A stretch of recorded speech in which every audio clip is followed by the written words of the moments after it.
Hold on, come on, phone with it. Alrighty. Hey, what it do? Welcome back to another edition of the Hoodscout podcast. Today, we're going into the realm of education, so this one should be fun. Hold on, let's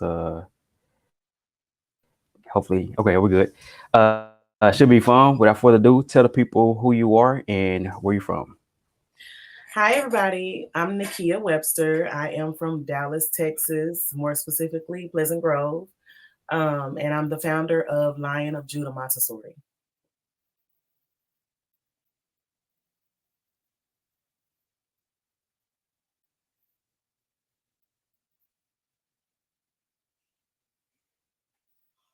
I can't, you're muted. I think you're muted.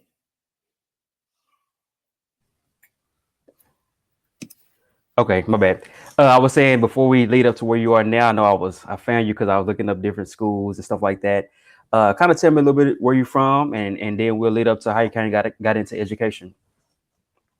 Um, well, I grew up in Pleasant Grove, which is a small town. Well, it's not even a town, but it's just an area. It's a neighborhood in Dallas, Texas. It's southeast Dallas. Um, Hmm. I had I had some really good school experiences. I had some really bad experiences. I did deal with bullying. I had really wonderful teachers, but I also had friends that had these same teachers that did not have such wonderful experiences. So, in other words, the schools that I went to, they were ideal. Like the teachers really were enthusiastic about teaching the easy kid. I Hmm. didn't go to school with any issues. So, and I was fast to catch on to the learning. But just in recent conversations, having conversations with my childhood friends and them telling me the things that they experienced in school, and I know it's true because I remember, like, as they're speaking, I'm like, oh, that's what that was happening in the corner. Wow. And so, they would go to school and be troubled because of whatever was going on at home. And instead of them being embraced with love or with a teacher trying to figure out what is wrong, they were ridiculed, held back, pushed to the side. And of course, what is that going to produce? Um, Distractions, rebellion, and all that kind of stuff. So I get no love at home. I get no love at school. The world is not love. So I'll just contribute to the hate. And that's what it produced. Hmm. Let me ask you this. Speaking about that, how was that experience? I don't know if that was the 90s or 80s or whatever, because I'm not sure how old you are, but how was that experience then versus you think school now? Do you think it's kind of similar to the same way, or do you think it's different in a way? It's the same, but it's worse because back then they could you could still keep it under control because we got paddled in school. Hmm. So just fear of the paddle will, Hmm. will make somebody act right. Hmm. But also the teachers had more control back then. Hmm. Today, that level of lack of concern, that level of lack of care would actually produce a real big issue. That would produce a real big issue because Mm. there's nothing in the schools to keep the kids afraid of authority. Okay, okay. So school was kind of, iffy 50-50. Talk to me about kind of growing up as far as, entering the workforce. I know you told me you worked in public school sector. Talk to me a little bit about that. Um, well, I had customer service background, Mhm. criminal justice background. I worked at a prison, enjoyed it, loved it. Wow. Now, how was Um, that? How was that, and where was that at? I worked at Dawson. So those of you from Dallas, Dawson State Jail. So I worked there. It's a private institution. So Hmm. I don't know if it's still in existence or not, but it's right across from the county jail. Okay. Um, I absolutely loved that. I did. What I saw, what I really saw was it was like a lot of the people were really like children at heart. That hadn't learned to take accountability. Wow. And so Wow. when I began to teach, I would see the same thing because sometimes you'll catch them doing things in the hallway, and you just give them that look, and they're like, "What? What I do?" And if you've been in the school, that kids do that. What? But the moment you say what, you already know. You know what you did. Hmm. Hmm. Um, but at the same time, we don't judge, right? Because we're all human. We've all made poor choices. We've all made mistakes. We've also been falsely accused. And so some of us have gotten caught in those things and some of us haven't. So it's just, I was never in a position to judge. I was just doing my job. Let me keep you safe. Let me keep you from escaping. And let me keep everybody else and myself safe. Mm-hmm. And let me ask you this: when, man, that's interesting. You worked at the jail. I didn't know that, and I think that is very fascinating. Let's lead up to education. When you went into education, talk to me a little bit about that because I got so many questions about that. Because public school, and I don't have a problem with it per se, but it's such a kind of a big thing, and public versus private and all that. So, how was that experience in public school, and when did you initially get into public school, and when did you work at the jails? Was this the 2000s? I worked at the jail in late 2004, all the way until the end of 2005. Okay. Okay. So talk to me about that introduction into public school. I think you told me you worked in public school. How was that? Okay, so at the point that I was working at the jail, I was not in college anymore. I was a college dropout. Okay. And so I got to experience life without a degree. It was very hard. Very hard. Wow. And so I said, I better get back to school because this is not working for me. And so I went back to school. And one of my friends' moms said, hey, why don't you teach? You'll be able to have your summers off because I had a little baby at that time. You'll be able to have your summers off. Your schedule will align with your child's schedule. And I said, ma'am, I'm open to a lot of suggestions. Teaching is not one. Please say something different. And she said, well, why do you not want to teach? I said, they don't make enough money. Because that resounds in my mind. That's all I heard my elementary teachers say. They complained about the pay all the time. Even though I was at home playing school, okay, I got in trouble every day because I would take my mom's chairs from the kitchen table. They would be in my room and I was playing school bus driver, mimicking my grandmother. And then I would have my dolls and my bears lined up with their papers and pencils. And all mom would see when she looked in my room was a mess. And I couldn't understand why she didn't see my school bus in my classroom. So I was literally created for this, but I was running from it. So the lady I told her that they didn't make enough money. She said, well, go to the website. I mean, how much do they make? What are you calling not enough? And so I went to just a random ISD website and I said, that's a lot more than my nothing. That's okay. And so I said, okay, well, maybe I can do that. I mean, I'm surviving like this. And so I changed my major to teaching. And I mean, like that. It was so easy breezy just because I was walking in what I was created to do. And so seems like yesterday, but I graduated 2.5 years. Well, it seemed like one day, but I graduated 2.5 years later after I surrendered to the call. I did my internship down there where I was going to school at A&M Commerce. Oh, nice. Up in what's that? What's A&M Commerce at again? East Texas. So East Texas. Okay, yeah. Yeah, it's out 30 East from Dallas. Yep. Wonderful experience. I was offered a job by the principal. She even got the superintendent to ask me, and I was like, no, thank you, but no, I have to get back to the city. So I came up here, got my first teaching job in Cedar Hill. Unfortunately, I did experience some discrimination as it pertains to obtaining a teaching job because I wanted to work in a certain district, and they just absolutely would not hire me. So I got a job in Cedar Hill ISD, and I worked there for 4 years teaching kindergarten. I worked at Gateway Charter after that, teaching first grade. And then I went to Lancaster ISD. I taught at the 6th grade STEM Center for 5 years, 6th grade math. Loved it. But it does kind of do something to your soul. Like, I feel like it's only so long you can teach in what I call the trenches, because it's difficult to see kids like suffering and struggling on a daily basis. Like, that's their life. You can help them while they're in your classroom, yes, but that's their reality. So I don't know how people can do that more than 10 years without growing bitter or depressed and that kind of stuff. So I had to get up out of there. I did my my part, and one of my students got killed. It was just too much for me, and so I left. That was the end of my traditional teaching, and then I Mhm. went to Montessori.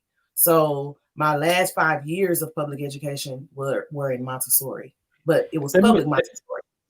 let me stop you real quick and let's chop that up a little bit. So for those who may be listening, Cedar Hill, if you're listening out of this area, Cedar Hill and Lancaster is a suburb right outside of Dallas. Uh, I don't know. I would even say back then, for at least what 70% African American community. I know Cedar Hill is not completely, but still a lot of when you had that African American flight, many went to those areas. Now, with Cedar Hill and Lancaster, what type of product or what type of kid was you encountering? Are these semi inner city kids, or these like what was the background? What type of things are these kids dealing with? Do you remember any of that? Oh yes. Oh my gosh. In Cedar Hill, when I was teaching kindergarten, I remember I will never forget this baby. I will call her Charlotte for the sake of the broadcast. Mm-hmm. There was always an undercurrent of Charlotte's cry. And so I'm teaching to the tune of ooh. It was constant cry. You know why the baby was crying? Because she's the last time she saw her mom and dad, they were yanked out of her house and taken to jail for drugs. Wow. And that's the only scope of the story that I know. So I would just always comfort her as best as I could. But I wish I could tell you that that cry eventually went away. It was all day and it was every day. Wow. Um, and there were other similar instances or grandparents raising their grandkids because of whatever reason. And I was shocked. I don't know what I expected Cedar Hill to be, but and I'm sure there are different areas, but that's the area I was in. I was at a Title I school though. Mm-hmm. Now you say Title One. What does that mean? Because see, this is all new to me, and we're just people may be listening. They may not have no idea what does Title One mean as well. Title I, pretty much low socioeconomic status. Wow. Okay. And then Lancaster, which is literally 15 minutes next to Cedar Hill. Was it? Now you said middle school at Lancaster in the STEM program. So STEM, you're thinking science, kind of gifted kids. What was the environment? What was the environment there like? So at the school I was at, it was all of the sixth graders in the district. There are like 5 elementary schools, I think, and they all fed into after fifth grade. They all fed into the sixth grade center. So that was a nice blend. I was a math lab teacher, which means I was an interventionist.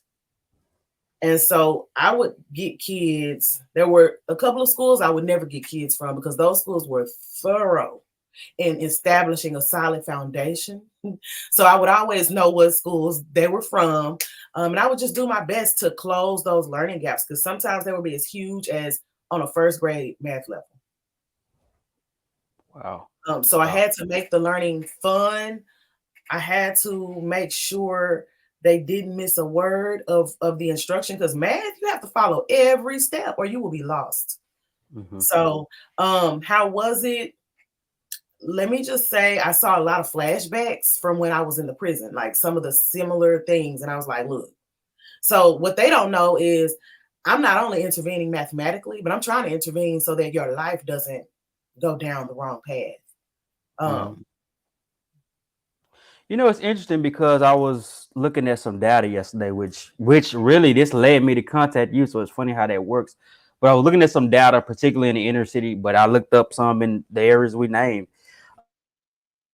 or areas like that, should I say? And particularly in math and reading, I wasn't the best math student. I did like reading in some areas, but those levels that I seen were unbelievable. I'm talking about uh, at the high school level, 60 to 70% at the bottom, according to the data. Now, I don't know how accurate it is.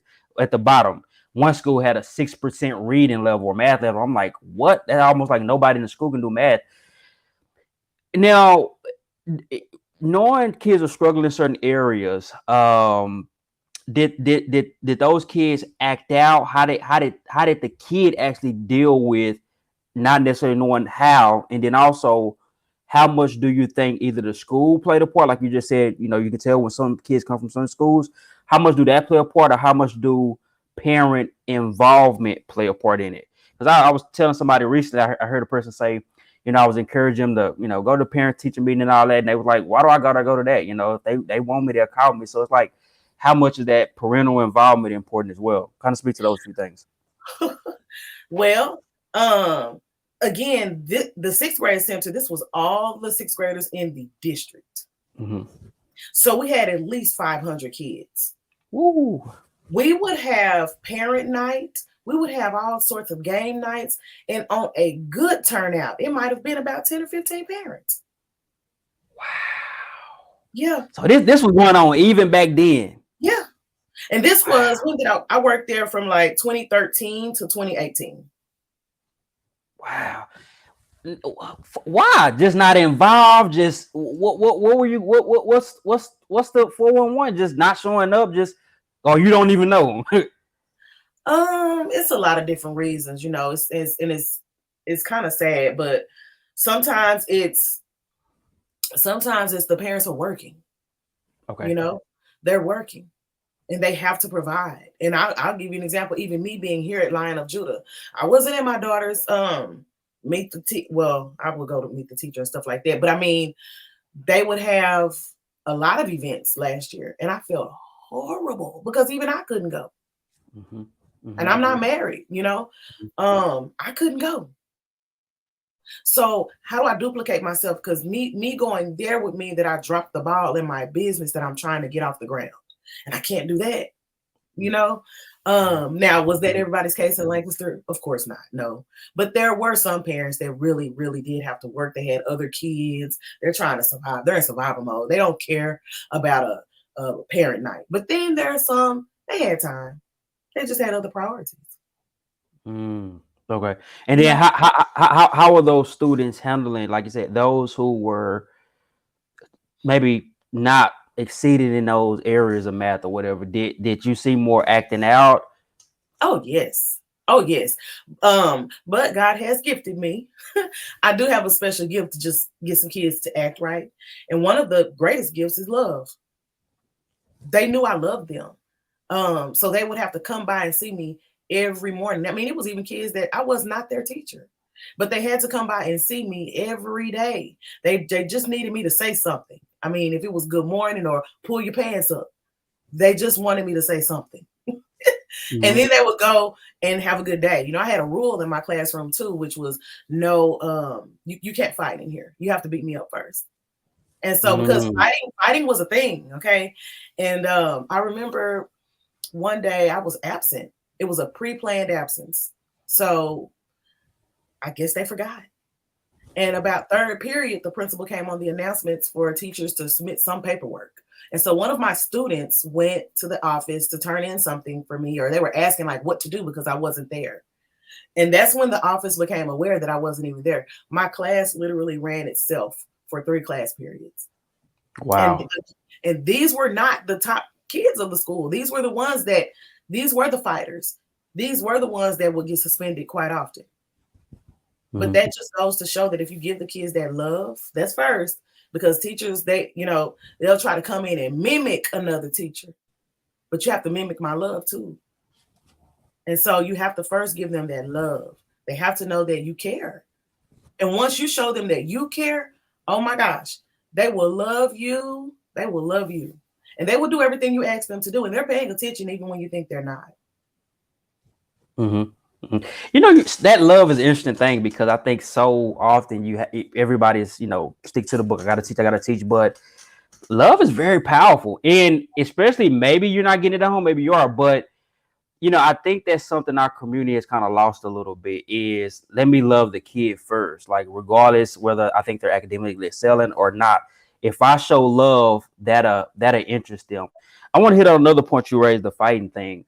And I know it's gonna sound crazy, but why the fighting? Why the level of aggression and stuff like that? Is that just a cultural thing, meaning school thing, or is that something else? I always thought that was fascinating because I don't know, but is that kind of a normal thing you think, or is that something deeper there? It's definitely deeper. I mean, because they fought in school where I was, I went to inner city schools pretty much, and they fought a lot there. I wasn't a fighter. I wasn't angry. I couldn't even make myself mad enough to fight. I wasn't angry. And so that is a result of anger, frustration, not feeling heard. A lot and then when you really sit down and talk to the kids, you'll find out, well, either somebody's beating them up at home or abusing them, like there was sexual abuse types things going on. There were also kids where we had quite a few kids that were in foster care. So they have real problems. And you over here tripping on simple stuff like, oh, I dropped a pencil and it barely touched her foot. And so that bruised the anger. I'm not justifying it or saying that it's okay, but I understood. And so I would try to teach them conflict resolution. You know, they obviously knew how to do it. They did it in my classroom.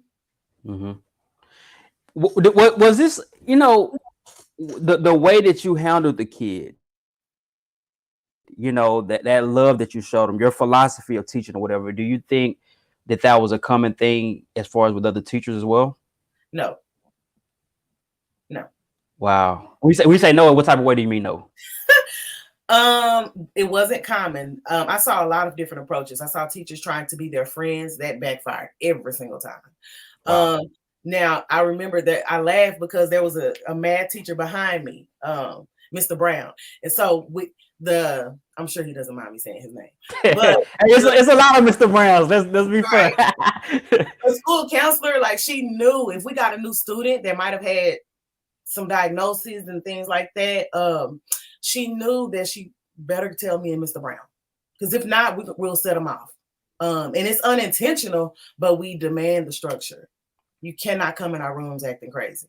So there was one instance where she did forget to tell me, and I set the baby off before she ever stepped foot in my classroom. Now, we developed a wonderful relationship after that because I am flexible.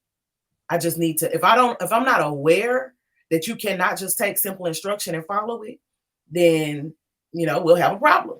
But once I'm aware of it, I'm flexible. But no, they didn't have the same approach, which is why they didn't get the same results. 22 minutes in the Hoodscout podcast, diving into the area of education, and very fascinating. We haven't even leaded up to the point, but just kind of learning the journey. Another two-part question. Do you think coming out of college, you are prepared for certain environments, one, and then number two, what was the male, whether the male teacher ratio or the males in school, was that a common thing? Was that not common back then? And do it matter? Okay.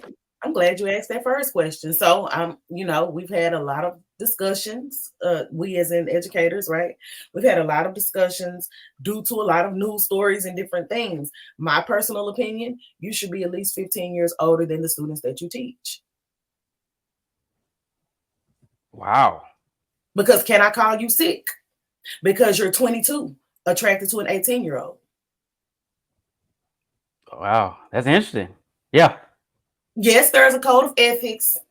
There's also biology. There's also chemistry. I mean, let's use wisdom, people. If you're 15 years older than the students that you teach, then the lines are drawn. It's quite obvious. And then I think you should pay attention to, as far as where you teach. I wasn't raised in an affluent neighborhood. So I probably should not go and teach in an affluent neighborhood because I don't know how to reach affluent children. Their set of problems are totally different from what I'm used to. Unless I get some training experience over there, same thing, vice versa. If all you know is affluent, and then also pay attention to the culture. If you cannot relate to the culture, I could relate to the culture with the kids I was teaching. So whenever they thought they were getting over it or speaking in code, I know the code too. You know, and so you have to be able to reach them. If they feel like you know nothing about the problems that they have, you can't tell them anything. So I had to share, hey, I grew up without my daddy too. Just because I grew up without my daddy, that did not excuse me from excelling in school. I still had to do my work. I still had to focus. I still had to obey my mother. I still, things like that. And what was the second and about male teachers? What was males in the educational system as far as in the school Yeah. a normal So thing, or was it not? Do you think it matter? you see them more in secondary than you do in elementary, but they're there and they really do matter. But you definitely see them more in elementary. I mean, Okay. in secondary. Secondary. Okay. 25 minutes in. So let's see up. So you leave there, Lancaster. What was the next few stops, and then lead up to your formation of line of Judah Montessori? So I left Lancaster and I went to Dallas ISD, which I was excited about because that's where I graduated from. Um, and I taught at Montessori. So I was at Harry Stone, 3.5 years, and then COVID. Oh, COVID. okay. And I did return during COVID, but not for long. I had a newborn. My household checked all the boxes of high risk. And I just was not okay with kids being in my classroom one day and then the next day they're not there, but due to HIPAA, you don't have a clue why they're not there. And they're on the video, they're on Zoom. I said, okay, this is too much because I need to at least know what's going on in my classroom. So I had to go ahead and go on home. And then I was dealing with some other things behind the scenes as well. But I took off a year. I tried to open my school then. Unsuccessful. So I came back to the public school, and that's when I went to downtown Montessori. And I knew then I just cannot, I no longer can do public school, definitely not public Montessori. And so the big battles with the public school, I had a particular student. To this day, the parents, I can't speak on the dad. The mom always spoke for the dad, so I don't know what he really thinks or feels.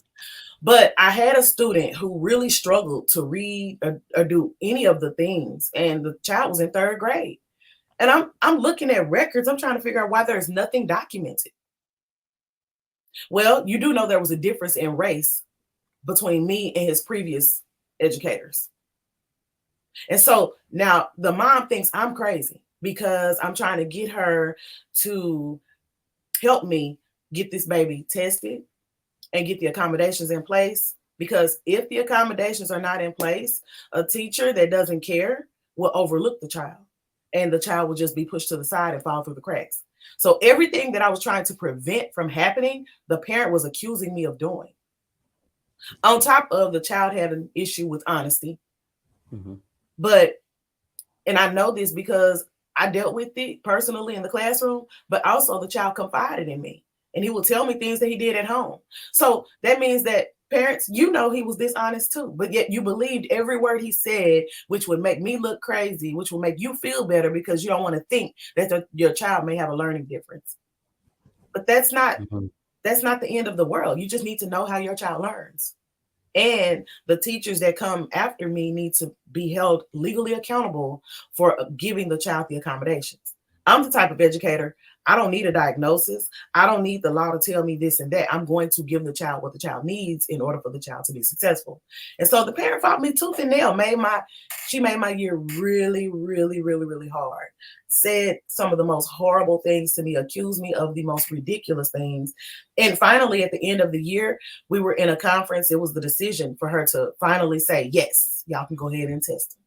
Well, what she was saying to me was, I know you're just trying to cover yourself. I know you're just trying to save your job. I said, let me help you. I had already told my principal in October that I was not coming back the next year.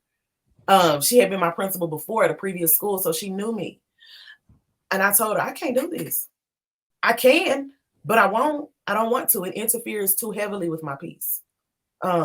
Because I'm passionate, That's the one thing Erica Badu and I have in common. I'm passionate. Teaching is an art. And so, and I'm sensitive about it. I am.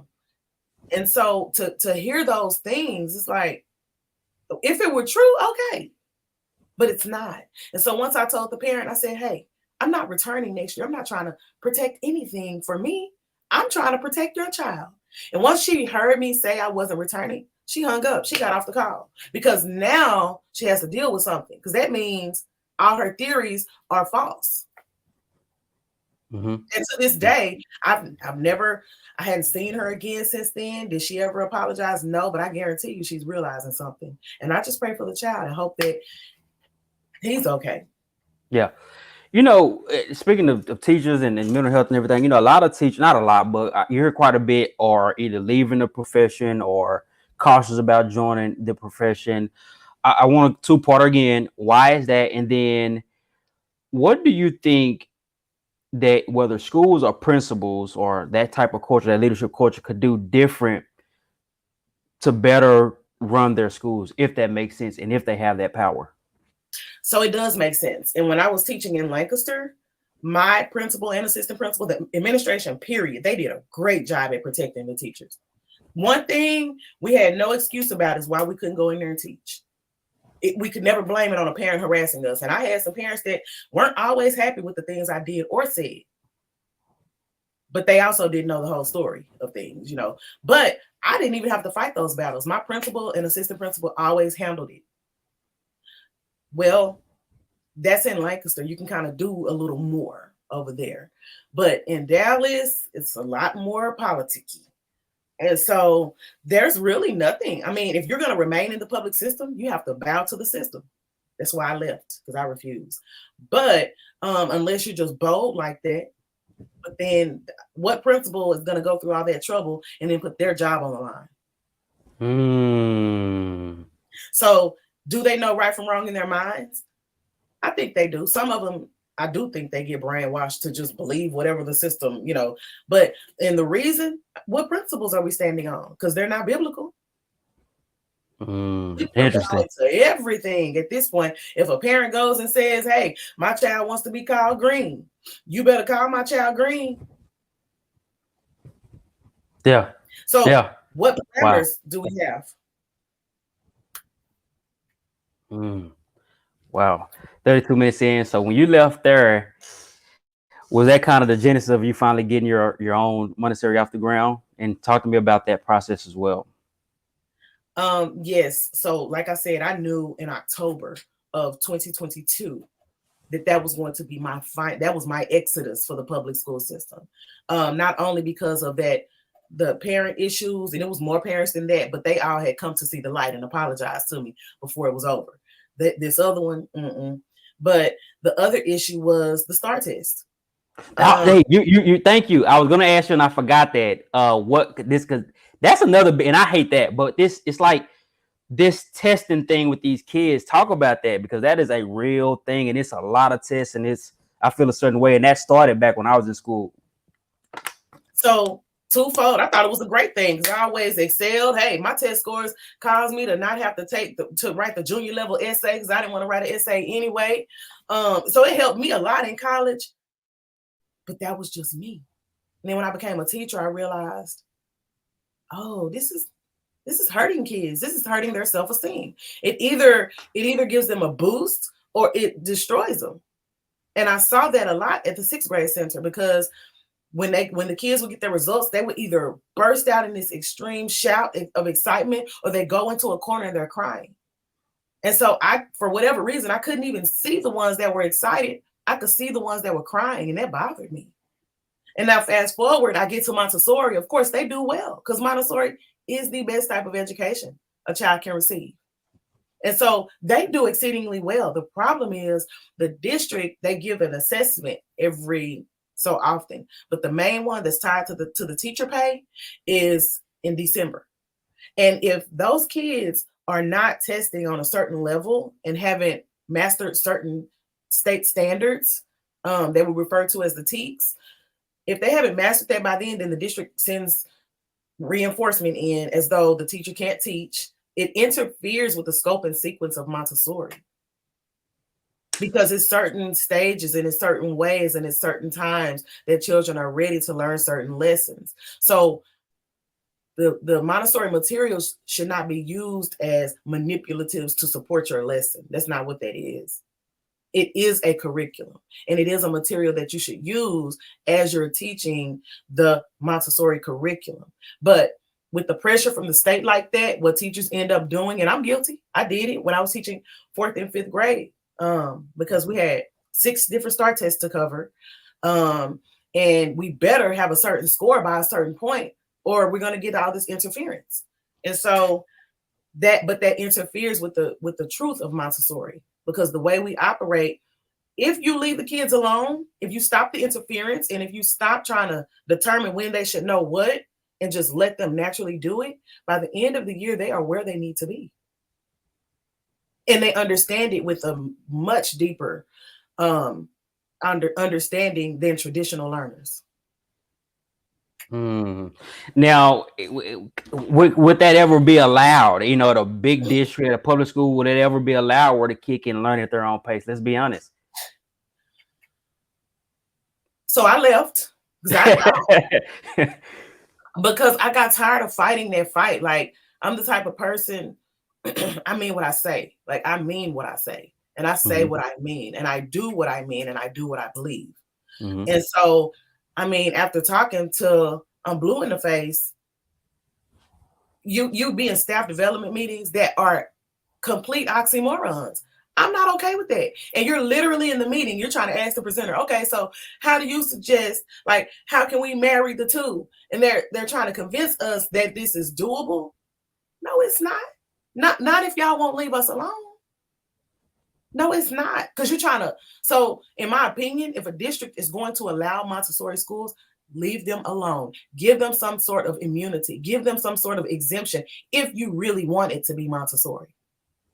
And so that's why here at Lion of Judah, we're not doing standardized tests. We will give an assessment. You know, we do use what the typical private schools use, because you want to have some sort of measure to be able to prove that children are competent in certain things. But I don't put that level of pressure on my teachers or the students. I don't care what it looks like. I know you're learning. So let's talk about it. The Lion of Judah Montessori, talking about a year you finally opened it. I don't know how, if it was I don't know how it was a process to open it, but what was your core philosophy in opening it? How has it been? What have you learned during this process? I'm sure quite a bit. Yeah. So I'm very passionate about children's learning, but I'm also passionate about how they feel while they're learning. I'm passionate about how parents feel when they drop their kids off. How can you go to work and work with a clear mind if you are not confident and comfortable that your child is safe, that they're going to be happy and loved on, that they will be heard and seen? Because I don't know about you, but I felt like my kids were just a number. There were some times where I knew, okay, they're good.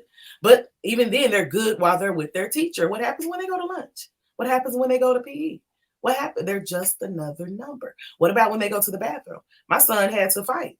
He was bullied and literally finally had to fight. He kept trying to go to the bathroom between class periods and coming out. So on camera, once the fight finally happened and the principal is investigating, it looks like my son is creating trouble because he went to the bathroom during this period and then he went back again. Yeah, because somebody was in there bullying him. So he walked out. So then he tried again and was still in there. So he's like, okay, at this point, I need to use the bathroom, And so I think about all those experiences that I had as a parent. And so what I've done here at Lion of Judah is try to create systems and training my teachers to make sure that every child matters. And it is your responsibility to focus on preparing the environment. And that's what Dr. Maria Montessori discovered. That's where Montessori comes from a doctor from Italy. She studied the learning process of children, and she discovered that every child can learn. But as the guide, we're not called teachers, we're guides, Guide. So our responsibility is to prepare the environment before the child ever enters the room. And if we take the time to do those things, it eliminates a lot of confusion.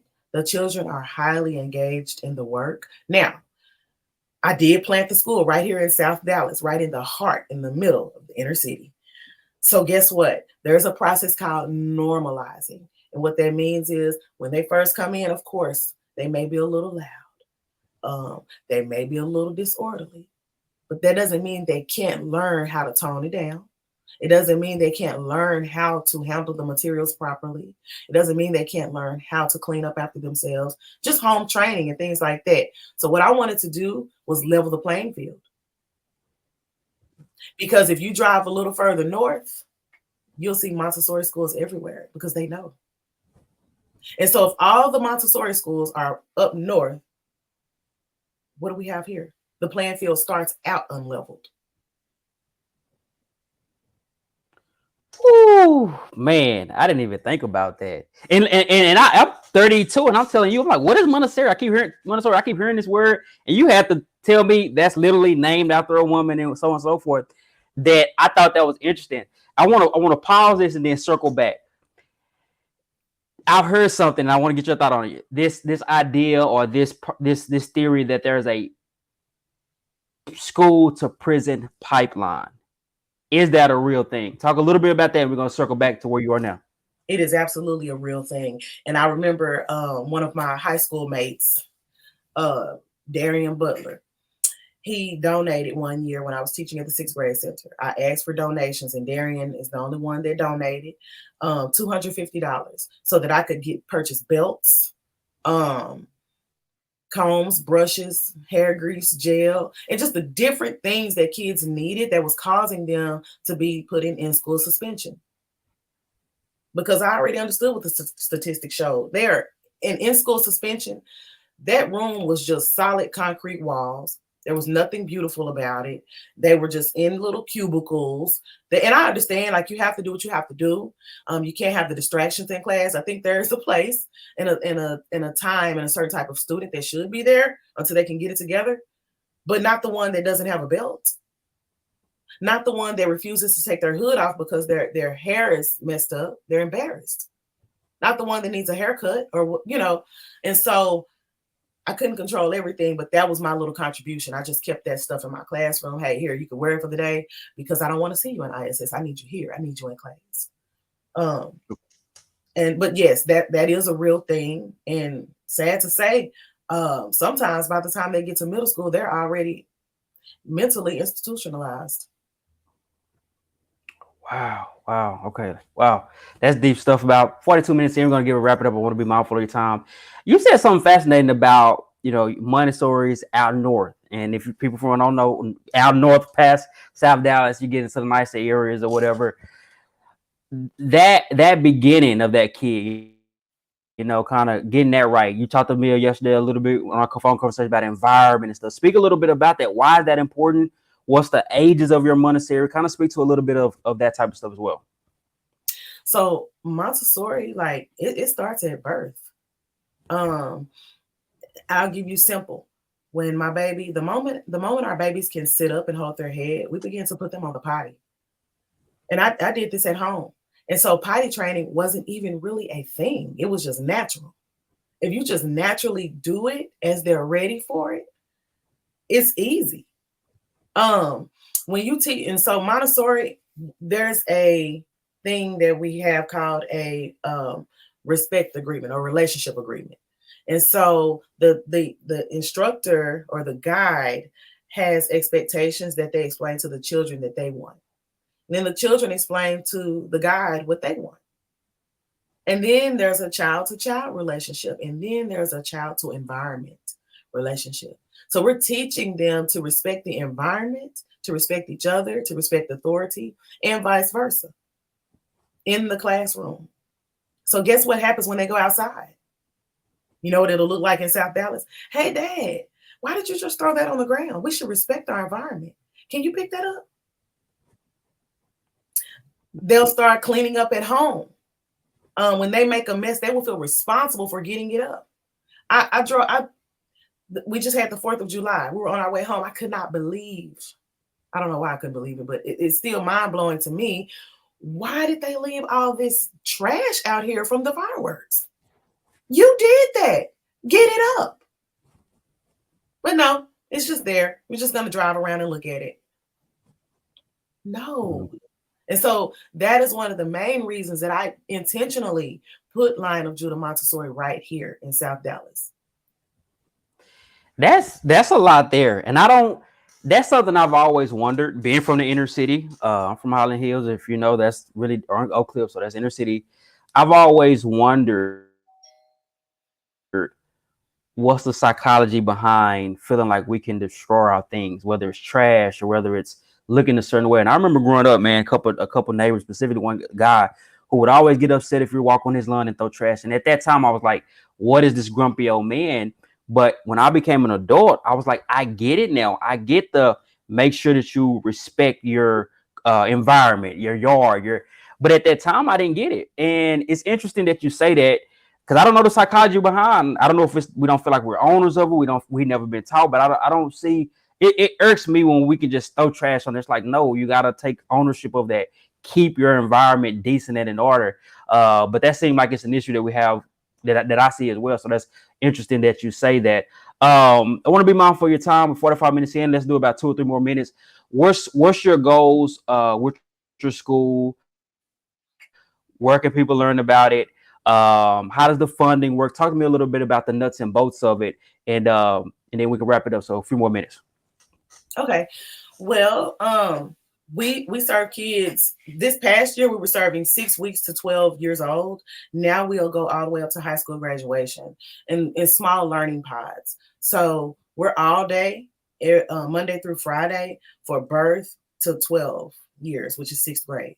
And then middle school, high school, those are learning pods, which are really for parents that are homeschooling their kids, but they'll come here 2 days a week. So they'll come here 2 days a week and they will have social interactions. I will have entrepreneurs coming in, talking to them because the future looks a little different than the way it looked when you and I were in school. There, if you would have talked to me about an influencer when I was in sixth grade, I don't know what you're talking about. What?